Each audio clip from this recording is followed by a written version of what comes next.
आज मैं लेकर आई हूँ अपनी कहानी भूतिया हवेली सीज़न 2 का भाग 3। तो चलिए शुरू करते हैं अपनी कहानी सीज़न 2 भूतिया हवेली का भाग 3।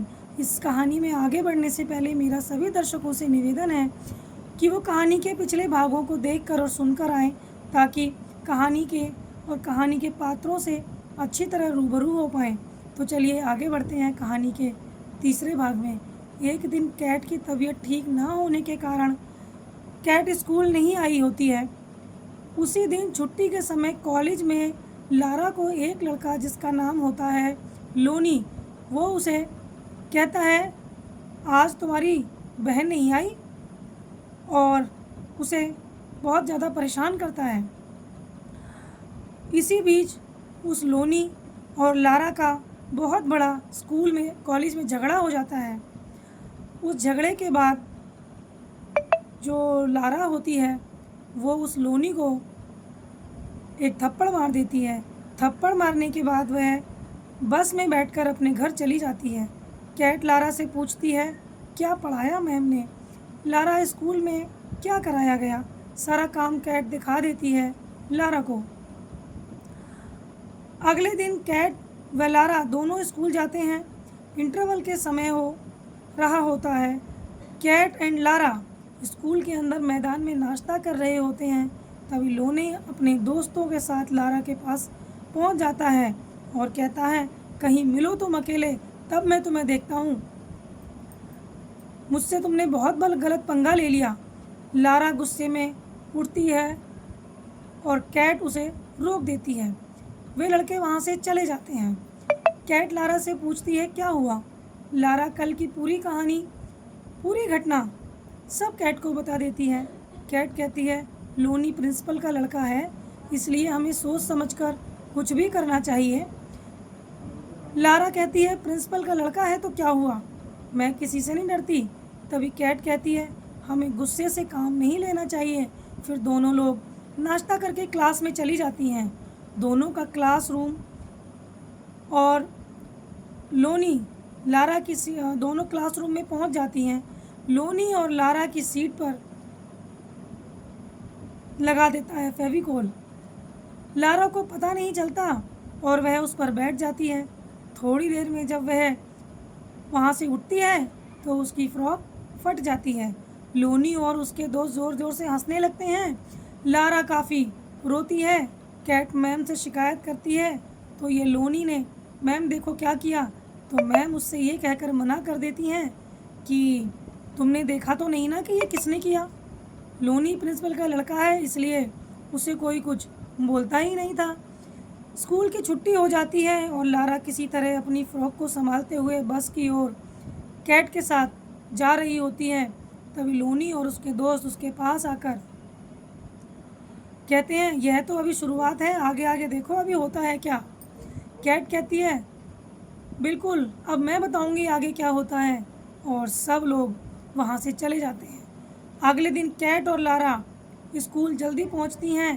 कैट अपने साथ मोबाइल ले जाती है। लोनी स्कूल की बिल्डिंग पर सबसे ऊपर चढ़कर अपने दोस्तों के साथ सिगरेट पी रहा था। कैट लारा के सर से कहती है तुम देखो कोई ऊपर ना आ जाए, या फिर हम लोगों को तो कोई नहीं देख रहा। लारा देखती है और कैट सिगरेट पीते हुए लोनी और उसके दोस्तों की फ़ोटो खींच लेती है। लारा कहती है तुम इन फ़ोटो का क्या करोगी। कैट कहती है बस तुम देखती जाओ। कैट लारा से कहती है तुम प्रार्थना सभा में जाओ, मैं थोड़ा देर से आऊँगी। इधर प्रार्थना शुरू हो जाती है। सभी मैदान में प्रार्थना कर रहे होते हैं। इधर कैट प्रिंसिपल के पास पहुंच जाती है और अपनी बातों को प्रिंसिपल को बताती है और उन सभी लड़कों की फ़ोटो जो सिगरेट पीते हुए उसने खींची थी वो प्रिंसिपल को दिखा देती है और शिकायत करती है कि वो लड़के उसे और उसकी बहन को बहुत परेशान करते हैं। प्रिंसिपल फ़ोटो देखकर बहुत क्रोधित हो जाती है। तभी प्रिंसिपल कैट को लेकर प्रार्थना सभा में पहुंचती है और कैट से कहती है जाओ प्रार्थना करो। जाकर कैट प्रार्थना सभा में आकर खड़ी हो जाती है। प्रिंसिपल प्रार्थना सभा में आ जाती है और प्रार्थना सभा समाप्त होते ही प्रिंसिपल सभी के सामने लोनी को बुलाती है और लोनी से कहती है इधर आओ। तभी लोनी वहाँ आता है, प्रिंसिपल से कहता है, जी प्रिंसिपल। वो अपने पास बुलाकर प्रिंसिपल लोनी को 2 थप्पड़ लगाती है ज़ोरदार, और लोनी के दोस्तों को भी बुलाती है और पूरे स्कूल के सामने कहती है, ये नालायक बच्चे स्कूल की छत पर सिगरेट पीते हैं। इन लड़कों के बहुत गिड़गिड़ाने के बाद प्रिंसिपल मान जाती है और उनका स्कूल से नाम नहीं काटती। वो बाल बाल बच जाते हैं और उन लड़कों का नाम नहीं कटता स्कूल से। वे उसी समय प्रण ले लेते हैं कि इन लड़कियों से को हम सबक सिखा कर रहेंगे। और आज मैदान में वो लड़के कान पकड़कर खड़े कर दिए जाते हैं। पूरा स्कूल इनको देख रहा होता है। प्रार्थना पूरी हो जाती है और सभी बच्चे अपनी अपनी कक्षाओं में चले जाते हैं। तभी लारा और लोनी की ओर देखते हुए इशारा करते हैं। दोनों एक दूसरे को इशारा करती हैं और कहती हैं, मज़ा आ गया, और कक्षा में जाकर बैठ जाती हैं। लारा को पूरी बात बताती है। लोनी और उसके दोस्त इंटरवल तक कान पकड़कर ऐसे ही मैदान में खड़े रहते हैं। इंटरवल के बाद लोनी अपने दोस्तों के साथ कक्षा में जाने की स्वीकृति प्रिंसिपल देती है। लोनी उसके दोस्तों जैसे ही कक्षा में दोनों सब लोग पहुंचते हैं, कैट और लारा ज़ोर ज़ोर से हंसने लगती हैं। आज लोनी की बहुत बेइज्जती हुई है और वह अपनी बर्दाश्त के बाहर हो चुका है। लोनी देख लेने की बात कहता है उन दोनों लड़कियों से, कैट को भी और लारा को भी।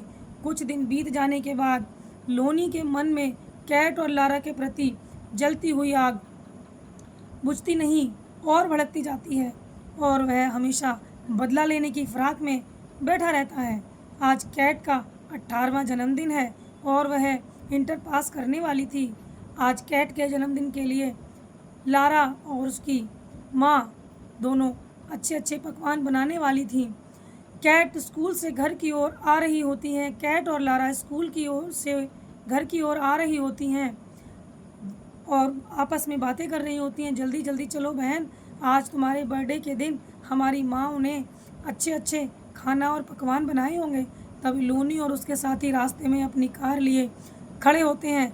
जैसे ही लारा और कैट के पास आते हैं, लोनी और अपने दोस्तों के साथ कैट और लारा को ज़बरदस्ती कार में बिठाकर अपने साथ ले जाते हैं।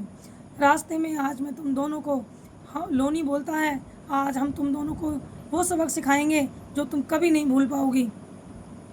मैंने बोला था ना कि हम लोगों से दूर रहना, और तुम नहीं मानी। अब तुम देखना मैं क्या करता हूँ। तो आज के लिए सब बस इतना ही।